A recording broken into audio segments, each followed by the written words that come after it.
तो नमस्कार, स्वागत है आप सभी का आज की बड़ी खबरों में। दोस्तों आज पूरे देश भर से कई सारी बड़ी और अहम खबरें निकल कर आ रही है। दोस्तों एक एक करके इन खबरों की जानकारी हम आपको बताने वाले हैं। दोस्तों उससे पहले आप सभी को बता दें, अगर अभी तक आपने इस चैनल को सब्सक्राइब नहीं किया है तो चैनल को सब्सक्राइब करें, साथ ही दोस्तों बेल आइकन को जरूर दबाएं। तो चलो दोस्तों पहले अपडेट की बात करते हैं। भारत युद्ध को बढ़ावा नहीं देता, लेकिन चीन सीमा के नज़दीक अरुणाचल में बोले राजनाथ सिंह, बीआरओ को बताया ब्रो। जी हां दोस्तों, रक्षा मंत्री राजनाथ सिंह मंगलवार को अरुणाचल प्रदेश के दौरे पर रहे। तवांग क्षेत्र में भारतीय और चीनी सैनिकों के बीच बीते 9 दिसंबर को हुई झड़प के बाद रक्षा मंत्री अरुणाचल प्रदेश की अपनी पहली यात्रा पर रहे। इस दौरान रक्षा मंत्री ने सियांग में कहा कि भारत के पास देश की सीमा पार विरोधियों की चुनौतियों को विफल करने की पूरी क्षमता है। दोस्तों आपको बता दें, राजनाथ सिंह ने कहा है कि भारत कभी भी युद्ध को बढ़ावा नहीं देता है और हमेशा अपने पड़ोसियों के साथ सौहार्दपूर्ण संबंध बनाए रखना चाहता है। दोस्तों आपको बता दें, रक्षा मंत्री ने सीमा सड़क संगठन यानी बीआरओ की ओर से बनाए गए एक पुल का उद्घाटन करने के बाद कहा है कि भारतीय सेना में सीमा पर किसी भी चुनौती का सामना करने की क्षमता है और वह किसी भी स्थिति से निपटने के लिए तैयार है। उन्होंने कहा कि भारत एक ऐसा देश है जो अपने पड़ोसियों के साथ सौहार्दपूर्ण संबंध बनाए रखना चाहता है। यह हमें भगवान राम और भगवान बुद्ध की शिक्षाओं से विरासत में मिला है। हालांकि देश के पास उकसाने पर किसी भी तरह की स्थिति का सामना करने की क्षमता है। तो चलो दोस्तों अगले अपडेट की बात करते हैं। 27 जनवरी को पीएम मोदी करेंगे परीक्षा पे चर्चा, छात्र शिक्षक और अभिभावक भी होंगे शामिल। जी हां दोस्तों, प्रधानमंत्री नरेंद्र मोदी एक बार फिर बच्चों से बात करेंगे। इस वर्ष परीक्षा पे चर्चा का आयोजन 27 जनवरी 2023 को किया जाएगा, जिसमें पीएम छात्रों, शिक्षकों और अभिभावकों के साथ बातचीत करेंगे। इस कार्यक्रम की मेजबानी शिक्षा मंत्रालय करेगा। पीएम के इस कार्यक्रम की जानकारी केंद्रीय शिक्षा मंत्री धर्मेंद्र प्रधान ने दी है। दोस्तों आपको बता दें, MyGov पर प्रतियोगिताओं के आधार पर चुने गए छात्रों, शिक्षकों और अभिभावकों को शिक्षा मंत्रालय द्वारा पीपीसी किट उपहार में दी जाएगी। पीएम हर साल परीक्षा पे चर्चा के जरिए छात्रों, शिक्षकों और अभिभावकों से बातचीत करते हैं। इस दौरान पीएम छात्रों को परीक्षा के समय तनाव मुक्त रहने के मंत्र देते हैं, साथ ही परीक्षाओं को उत्सव की तरह मनाने की सलाह देते हैं। केंद्रीय शिक्षा मंत्री धर्मेंद्र प्रधान ने बताया है कि प्रधानमंत्री नरेंद्र मोदी 27 जनवरी 2023 को परीक्षा पे चर्चा के तहत छात्रों, शिक्षकों और अभिभावकों के साथ बातचीत करेंगे। दोस्तों आपको बता दें, प्रधानमंत्री नरेंद्र मोदी ने पहली बार परीक्षा पे चर्चा साल 2018 में की थी। तभी से पीएम लगातार इस कार्यक्रम के माध्यम से छात्रों, शिक्षकों और अभिभावकों से रूबरू होते आ रहे हैं। कार्यक्रम के जरिए पीएम छात्रों, शिक्षकों और अभिभावकों से सीधा संवाद करते हैं। पीएम ने 1 अप्रैल 2022 को आयोजित हुए एक कार्यक्रम के जरिए छात्रों को खास टिप्स दिए थे। परीक्षा पे चर्चा 1 अप्रैल 2022 को तालकटोरा स्टेडियम नई दिल्ली में आयोजित किया गया था। इसके करीब 15.7 लाख प्रतिभागियों ने रजिस्ट्रेशन किया था। तो चलो दोस्तों अगले अपडेट की बात करते हैं। गैर कानूनी नहीं कहा जा सकता है धर्मांतरण पर सुप्रीम कोर्ट की अहम टिप्पणी।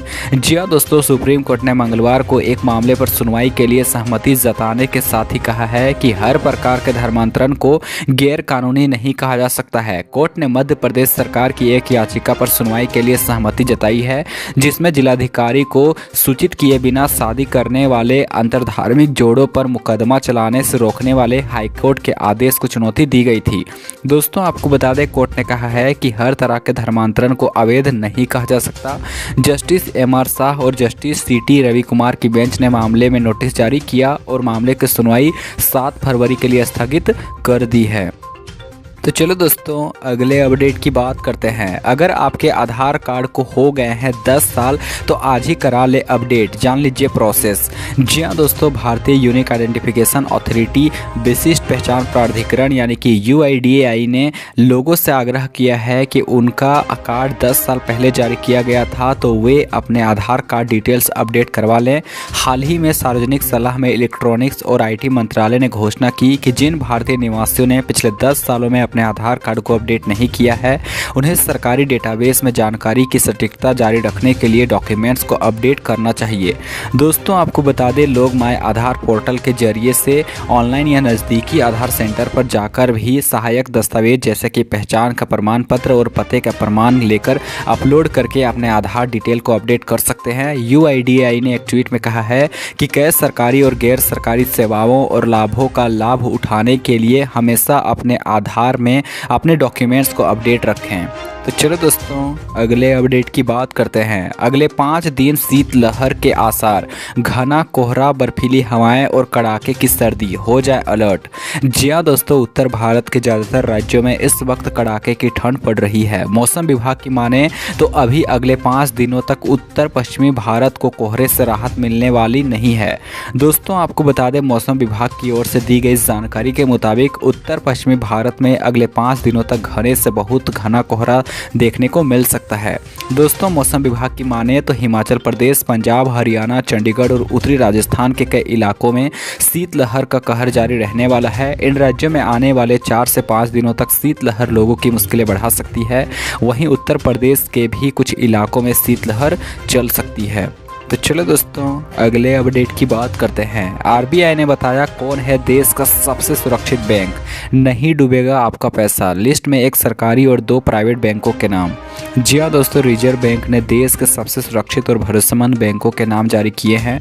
ये बैंक ग्राहक और भारतीय अर्थव्यवस्था के लिए इतने ज़रूरी हैं कि अगर इन बैंकों को कोई नुकसान होता है तो उसका खामियाजा पूरे देश को भुगतना पड़ेगा। RBI ने डोमेस्टिक सिस्टमेटिकली इम्पोर्टेंट बैंक यानी DSBIs 2022 की लिस्ट जारी की है, जिसमें एक सरकारी और 2 प्राइवेट सेक्टर के बैंकों के नाम शामिल हैं।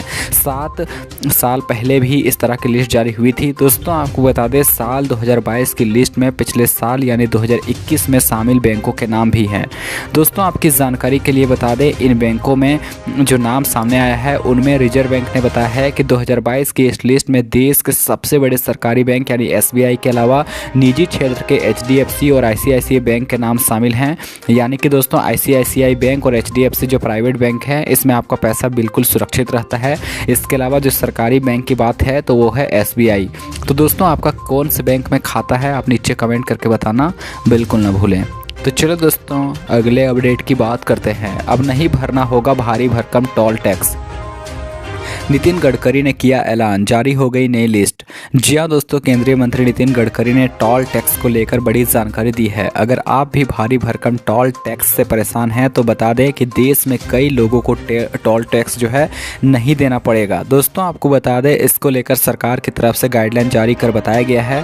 सरकार ने बताया है कि नए नियमों के तहत टोल टैक्स में छूट का फायदा मिलेगा। इसको लेकर पूरी लिस्ट जारी कर दी गई है। आपको बता दें कि टोल टैक्स को NHAI की तरफ से वसूला जाता है। अगर आप हाईवे पर 4 पहिया वाहन से सफ़र करते हैं तो आपको यह टैक्स देना होता है। वहीं अगर आप 2 पहिया वाहन से सफ़र करते हैं तो आपसे टोल टैक्स की वसूली नहीं की जा सकती। दोस्तों आप